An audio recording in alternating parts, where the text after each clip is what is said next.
En manchette aujourd'hui, voulez-vous participer à un défi éco héros du jour avec le jour de la Terre? Bonjour, mon nom est Daniel Yvon et pour aujourd'hui, le 1er février, c'est moi qui va vous faire le bulletin de nouvelles de CTRB. On commence avec une première nouvelle qui s'adresse surtout aux jeunes de 6 à 12 ans pour participer au défi Éco-Héros, qui est une application ludique qui permet d'acquérir de bonnes habitudes en matière d'environnement. C'est une application qui s'offre aux jeunes de 6 à 12 ans, mais je suis sûre que toute la famille, toutes les personnes peuvent participer à ces fameux défis. On va écouter dans un premier temps Émilie Fargo, chargée de projet senior à l'organisme Jour de la Terre, nous parler de cette application. Je suis en compagnie d'Émilie du Jour de la Terre. Bonjour Émilie.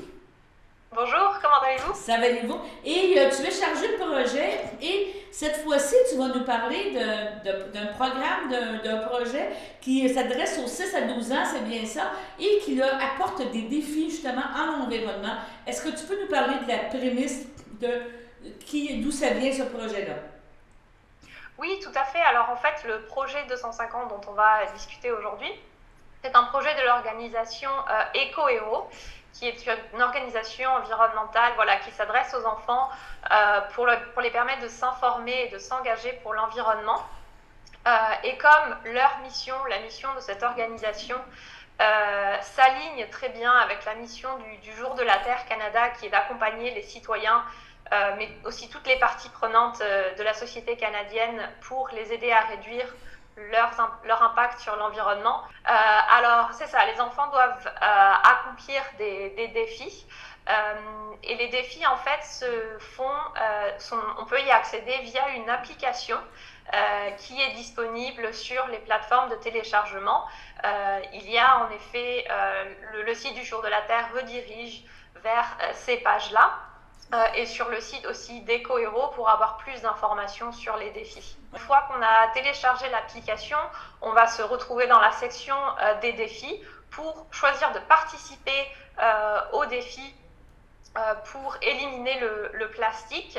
Et ensuite, à partir de là, il y a une liste d'éco-gestes que les enfants peuvent faire, comme par exemple arrêter de manger de la gomme, puisqu'on sait que c'est un gros déchet problématique pour la nature.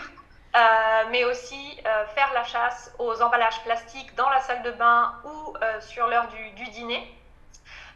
Et une fois que les actions ont été accomplies, ils peuvent cocher que les actions ont été faites pour augmenter le nombre d'éco-gestes et débloquer en effet des récompenses qui vont être ajoutées sur leur compte sur l'application.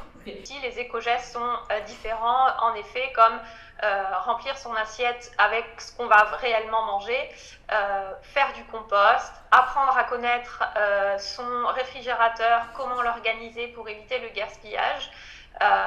Ce genre de choses effectivement. Le fait que les enfants s'engagent comme ça via l'application, ça leur permet d'impliquer toute la famille, puisqu'ils vont en parler à leurs parents, à leurs frères et sœurs, à d'autres membres de la famille. Et c'est vrai qu'on a une communauté qui grandit comme ça. Et à l'inverse, si par exemple des parents ont un intérêt pour l'environnement et souhaitent transmettre cette envie-là à leurs enfants, l'application est un très bon support pour eux, pour initier leurs enfants de manière fun et ludique. Il y a effectivement, les défis sont en général sur 3 à 4 mois. Là, par exemple, il y a les 2 défis qui sont en cours. Il y en a un qui va se finir à la mi-mars et l'autre qui va se finir en mai. Il y a différentes échéances. Et oui, les défis sont disponibles à travers le Québec, à travers le Canada. Donc tout le monde en effet peut participer. Par exemple, donc il y a déjà eu 3 défis qui ont été accomplis par le passé. Et sur ces 3 défis-là, presque 345 000 éco-gestes ont été déposés par les enfants. Donc c'est en effet un chiffre intéressant. D'accord. Et vous avez l'intention de prolonger cette application-là, ce programme-là, au fil des années ou c'est quelque chose qui va avoir une fin prochainement? Alors, pour l'instant, les deux défis voilà, qui sont en cours sont les défis que vous avez mentionnés. On est en discussion pour effectivement prolonger le programme, puisque c'est un très bon programme qui permet aux enfants de connecter en fait via leur intérêt pour l'environnement. Donc, on est en effet en discussion pour poursuivre le projet. Donc, vraiment une activité, une application très ludique. Nous l'avons testée et c'est vraiment passionnant pour justement inciter les jeunes à prendre plus soin de notre environnement. Maintenant, on vous rappelle quelques activités du Québec. Entre autres, une première activité, c'est un atelier qui va vous parler des prestations de crédit d'impôt au Canada. C'est très important, ça va être offert justement par Canada. Nous ne pourrons pas ici à CTRB aller le filmer, donc il faut vraiment être présent pour profiter de ces conseils-là. Ça s'adresse aux personnes de 65 ans et plus et il y aura différents sujets qui vont être abordés. On parle de récupération de pension de la vieillesse, fractionnement de revenus, régime enregistré d'épargne retraite, crédit d'impôt pour la TPS TVQ, crédit pour les personnes handicapées, aidants naturels, frais médicaux, dépenses accessibles pour l'accessibilité domiciliaire, outils de service en ligne protégés, on va parler de Mon Dossier, l'application web et services d'aide en épaule, justement les programmes de bénévoles. Donc l'inscription est obligatoire, vous pouvez contacter le CABA 450-836-7122. Une autre activité qui est offerte par le Québec, et ça, c'est aller voir le spectacle avec Marie-Denise Pelletier, Marie-Carmen et Jo Beaucamp. Ces trois personnes très bonnes chanteuses font un spectacle pour une histoire d'un soir et ce spectacle a été vraiment acclamé par la critique, vraiment un très bon spectacle. Et cette activité aura lieu avec le CABA et ce sera au Casino de Montréal. On parle d'un dîner-spectacle le mercredi 8 mars. Donc, avec le voyage, vous avez la possibilité de partir à 9 h le matin, faire une halte à Lanoraie pour aller chercher d'autres passagers. On parle d'un dîner trio au restaurant L'Instant Délit, vraiment très agréable, très bon, j'ai déjà profité du temps. Un peu de temps libre au casino où le spectacle est à 14 h et un retour à 16 h 30, donc on prévoit être arrivé à Berthierville dans les alentours de 18 h. Donc le coût est de 110 $, incluant l'autobus, le spectacle, le dîner et du temps libre pour jouer au casino. Donc vraiment une belle après-midi à profiter dans la semaine du 8 mars.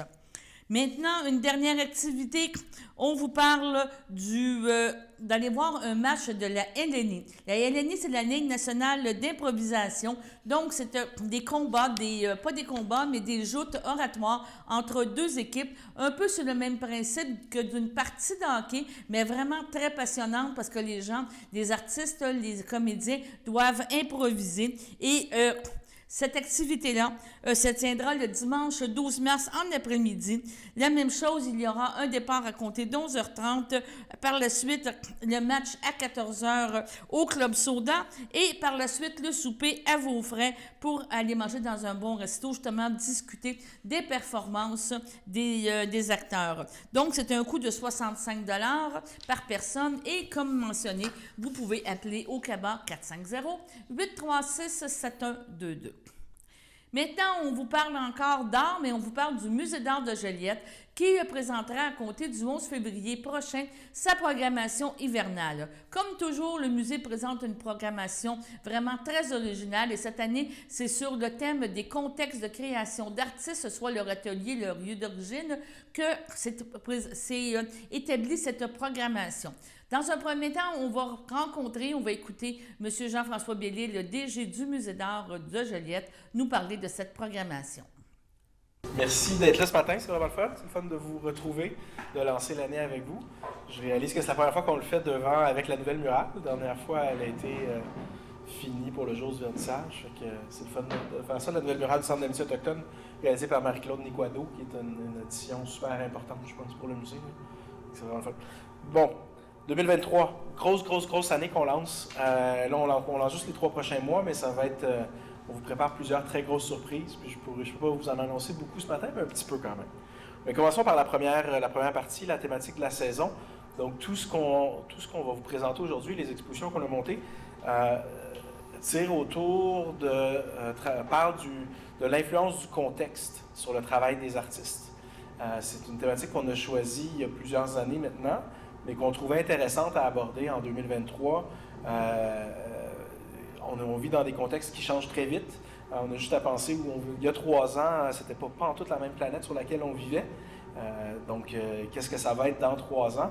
De réfléchir à l'influence du contexte sur nos vies en tant qu'individus, je pense que c'est intéressant et important, mais de le faire à travers les yeux des artistes et de voir comment les contextes influencent leur mode de production et de création d'œuvres. C'est un peu ce qu'on vous propose cette saison-ci pour les 3 prochains mois. On vous propose 4 approches pour faire ça. Le contexte immédiat de l'artiste, donc l'atelier de l'artiste. Qu'est-ce que ça change dans la production de l'artiste quand il s'influence ou s'inspire, ou il ou elle s'inspire de son artiste pour créer des œuvres? C'est une exposition de groupe qui a été montée par Laurier Lacroix. Laurier Lacroix qui est une sommité nationale en termes de connaissance des arts visuels au Québec et au Canada, mais surtout sur l'art du Québec.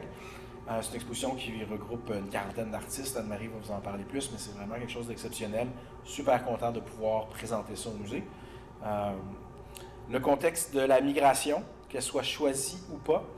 Donc, des artistes qui ont été obligés de migrer pour une raison X ou Y, ou d'autres qui choisissent de migrer pour leur propre vie, leur propre qualité de vie.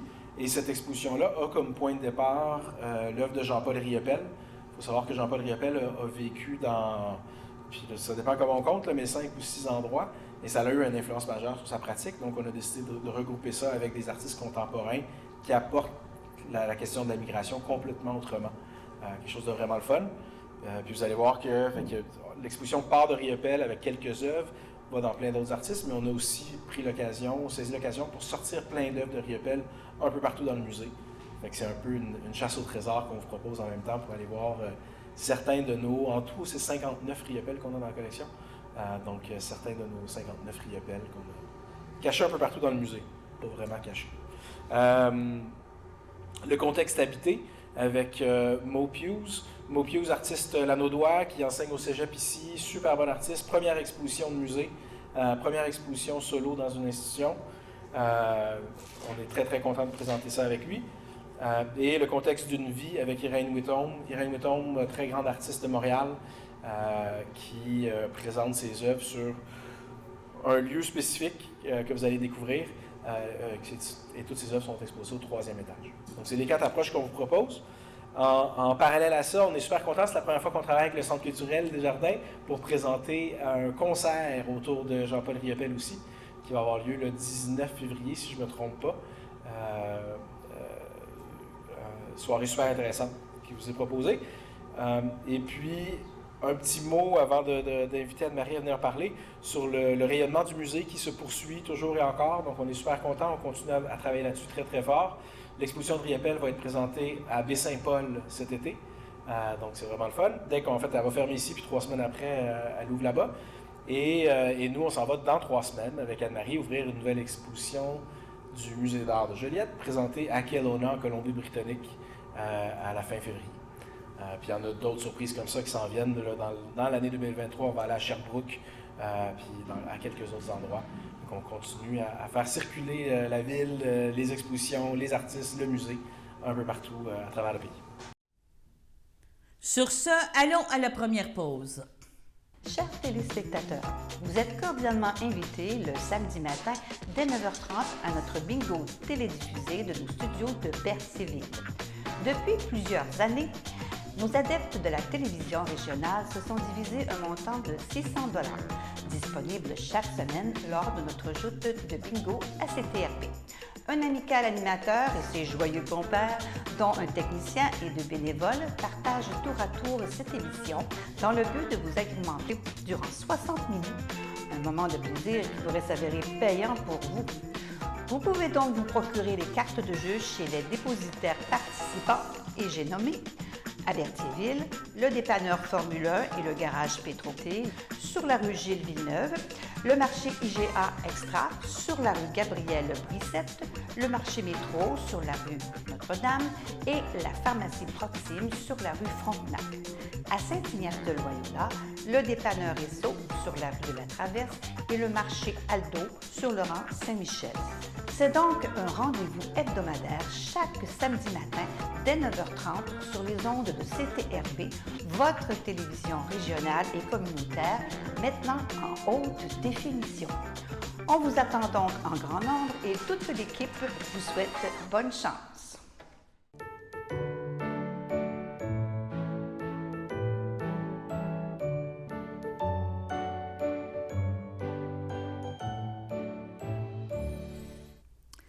Pour aujourd'hui, nous n'avons aucun anniversaire à souligner, mais si c'est votre anniversaire, passez une belle journée en ce 1er février.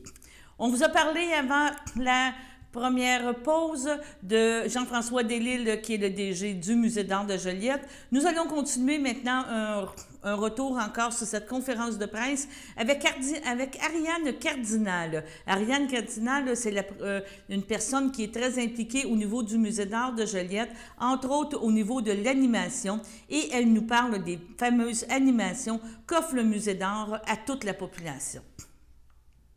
Parfait. Êtes-vous prêts pour la liste d'épicerie, de toutes les activités? En fait, je ne parlerai pas de toutes les activités, d'accord? Elles sont sur le site web. Vous pourrez aller voir. J'en ai retenu quelques-uns. Donc, mes collègues, Anne-Marie, Jean-François, vous ont parlé des superbes expositions qui s'en viennent. Donc, évidemment, on va offrir des visites guidées gratuites les dimanches, les jeudis pour vraiment compléter l'expérience des visiteurs, pouvoir aller plus en profondeur là, sur leur compréhension des expositions. Les dates spécifiques sont sur le site web. Si on poursuit avec les ateliers créatifs, donc l'atelier magique présenté par la Caisse des Jardins de Joliette et du Centre de la Nodière revient bien évidemment. Je vous rappelle que c'est un rendez-vous familial qui est bimensuel, c'est pour les enfants de 5 à 12 ans et leurs parents ou leurs grands-parents ou peu importe, parfois avec une médiatrice, parfois avec un ou une artiste. Cette saison, Fred Péloquin, Anne-Marie Cardin et Karine Demers. Le tout petit atelier, également présenté par la Caisse des Jardins, se poursuit aussi et s'adresse aux enfants de 4 ans et moins et leurs parents. Et c'est très salissant, mais c'est vraiment très amusant. D'accord?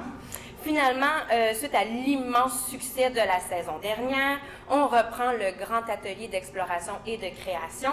Donc, cette activité-là s'adresse aux curieux adultes, avec ou sans base artistique. Et ils pourront créer cette saison en compagnie de Mopiuse, qui expose, professeur de cégep. Donc, ça va vraiment être une expérience géniale. D'ailleurs, il ne reste presque plus de place déjà à cette activité-là.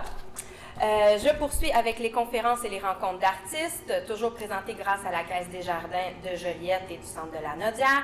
Donc, le grand public est invité à échanger avec l'artiste Anne-Marie Ouellette, qui est une artiste qui va exposer cet été. Donc, vous allez avoir un petit sneak peek en bon français de ce qui va avoir lieu cet été. Une rencontre aussi avec le commissaire Laurier-Lacroix pour connaître tous les secrets de l'exposition, de son exposition, et aussi en collaboration avec l'Université du Québec à Trois-Rivières, on pourra rencontrer l'artiste Gaétane Voyer et échanger avec elle. Donc, ces conférences et ces rencontres d'artistes sont présentées en format hybride, au grand plaisir de ceux et celles qui ne peuvent pas se déplacer pour venir en présence, donc ils peuvent toujours assister. Et grâce à un partenariat avec la FADOC de la Nodière, les membres FADOC profitent d'un tarif préférentiel à mi-chemin entre le tarif membre et le tarif non membre. Et ce partenariat-là avec la FADOC se poursuit dans les voyages culturels. Cette fois, c'est la FADOC La Nodière qui offre un tarif préférentiel aux membres du musée pour un voyage pour aller visiter le Musée des Beaux-Arts du Canada à Ottawa et pour profiter du Festival des Tulipes en mai prochain. Donc, toutes les informations vont être mises sur notre site web dès que la FADOC va lancer sa programmation le 20 février prochain. Donc, finalement, je termine avec les camps de jour du musée. Donc, pour une deuxième année, le MAJ propose un camp de la relâche sur le thème de l'atelier d'artistes. Donc, du 27 février au 3 mars, le musée devient un énorme atelier d'artistes pour les enfants de 5 à 11 ans. En nouveauté, cette année, les parents pouvaient inscrire leurs enfants à la journée. Et ça a été un énorme succès. Du coup, sur les 185 places, il en reste 17. Donc, faites vite. Si vous voulez inscrire vos enfants, il en reste presque plus. Et d'ailleurs,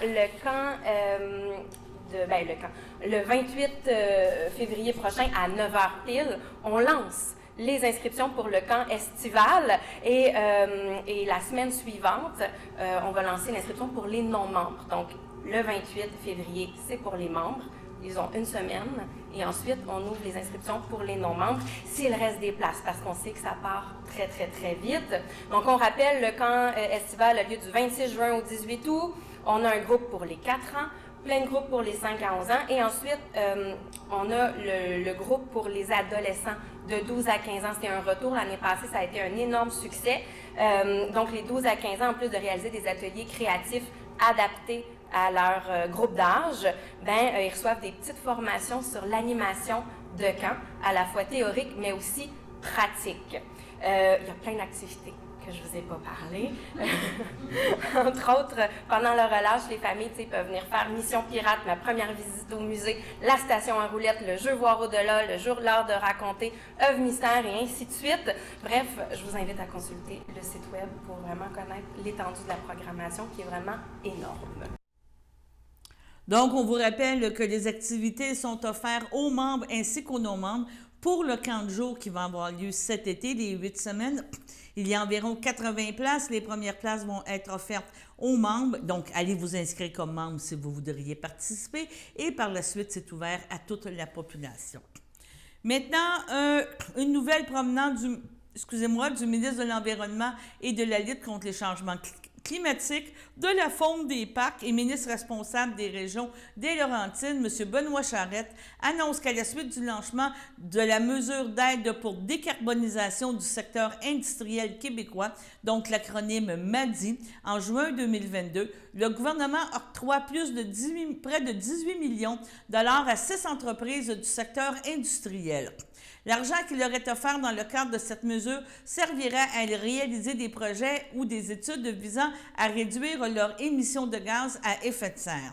Dotée d'un budget total, on parle de 48 millions de dollars, la MADI vise à encourager les grandes entreprises réglementées par le marché du carbone à réduire plus rapidement et durablement leurs émissions de GES, afin qu'elles puissent contribuer davantage à l'atteinte de la cible de réduction du Québec avec l'horizon de 2030. Une somme de 18 millions qui a été annoncée aujourd'hui sera répartie entre plusieurs entreprises et pour ça qu'on vous en parle, on parle de Rio Tinto Fer et Titane, des produits Suncor Énergie, Grémont, Chimie Paracem et le groupe CRH Canada, ainsi que Rio Tinto Alcan. Donc, vraiment des entreprises dans la région. La MADI met à la disposition des 54 entreprises une subvention pour réaliser des études du potentiel technique et économique de nouvelles mesures d'atténuation des GES au sein de leur organisation. L'argent offert aussi pourra aussi servir à mettre en place des projets de réduction des émissions de GES qui permettront aux entreprises d'amorcer leur transformation avant que les nouvelles règles sur les allocations gratuites pour la période 2024-2030 ne soient en vigueur. En effet, à compter de 2024, le niveau d'allocation gratuite d'unités d'émission pour les entreprises assujetties au marché du carbone diminuera plus rapidement. Les montants disponibles dans le cadre de la MADI sont répartis entre les entreprises concernées et attribués sur la base de leur effort de réduction d'émissions de GES escomptés pour les années 2020-2023. Le secteur industriel est responsable à lui seul de près de 30 % des émissions de GES au Québec. La MADI s'inscrit donc dans une série d'actions gouvernementales découlant du plan de mise en œuvre pour une économie verte. On parle qu'on vise 2030 et qui vise à accélérer la transition climatique et la décarbonisation du secteur industriel québécois. Les entreprises visées pourront alors se prévaloir de cette aide financière d'ici 2026. Donc, une bonne nouvelle quand même pour notre région. Et maintenant, allons à la pause. Service de déclaration d'impôt du Centre d'action bénévole d'Autrey. Si vous avez plus de 65 ans, avec un revenu modeste et que vous demeurez sur le territoire desservi par le CABA, nous pouvons vous aider. Dès la fin janvier, téléphonez au 450-836-7122 afin de vous inscrire. Produire vos déclarations de revenus à temps vous assure de bénéficier des crédits auxquels vous pourriez avoir droit. Supplément de revenus garanti, remboursement de la TPS, Régie des rentes du Québec, crédit de solidarité. Également, si vous avez plus de 70 ans, vous pourriez avoir droit au crédit en maintien à domicile et le soutien aux aînés. Produire ces déclarations, c'est important et payant.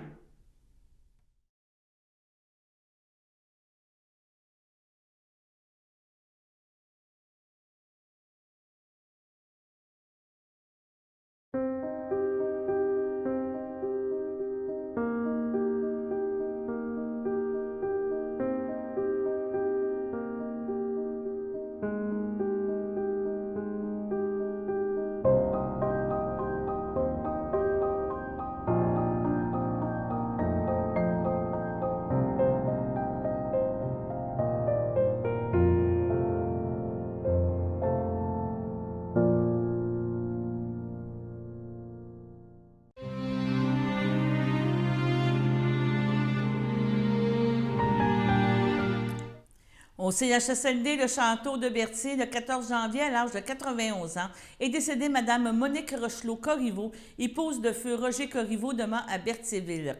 Elle laisse dans le deuil ses fils Yves Corriveau, Sylvie Généreux, Pierre Corriveau, sa sœur Geneviève Rochelot, ses belles-sœurs Carmen Corriveau, Liette Corriveau, ainsi que plusieurs amis, parents, neveux et nièces. La famille remercie justement les employés du château pour les bons soins prodigués à leur mère. La famille vous accueillera le samedi 4 février dès 13h30 à l'église Sainte-Geneviève de Berthier. Les funérailles suivront en ce même lieu à compter de 14h30. Madame Rochelot-Corriveau sera inhumée au cimetière de Berthierville à une date ultérieure. Au CHSLD par Phila Ferland, le 24 janvier, à l'âge de 85 ans, est décédée Mme Germaine Pagé, épouse de feu Réal Lavallée à Berthierville. L'ayant précédé sa fille Josiane Lavallée, elle laisse dans le deuil sa fille Martine, ses petits-enfants Mathieu Gauthier, Audrey Godette, Marie-Ève Gauthier, Pierre-Olivier Lajeunesse, ses arrière-petits-enfants, ses belles-sœurs, ses beaux-frères Nicole Rochette, feu Roger Paillé, Jean Goyette, feu André Pagé, Lise Lavallée, feu Claude Brissette, Nicole Lavallée, feu Fernand Roberge, Monique Lavallée, feu Ferdinand Savignac, Henri Laporte, feu Jacqueline Lavallée, Lucie Lavallée, feu André Champagne, Gisèle Lavallée, ainsi que plusieurs neveux, nièces, autres parents et amis. La famille vous accueillera le 11 février dès 9h30 au complexe funéraire Efterio de Berthierville, où suivra une liturgie à compter de 11h30. Madame Pagé sera inhumée au cimetière de Berthierville à une date ultérieure. Et maintenant, allons à la météo.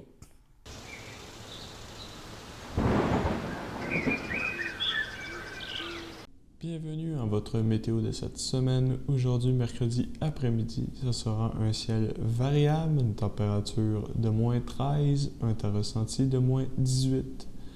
Mercredi soir, ce sera un ciel variable, une température de moins 13, un temps ressenti de moins 20. Mercredi nuit, ce sera un ciel variable, une température de moins 14, un temps ressenti de moins 21. Jeudi matin, c'est nuageux avec quelques flocons, une température de moins 12, un temps ressenti de moins 19, moins de 1 cm de neige.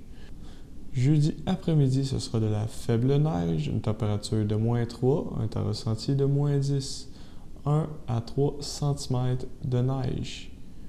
Jeudi soir, ce sera de la faible neige, une température de -3, un temps ressenti de -11, moins de 1 cm de neige. Et voilà, c'était tout pour votre météo.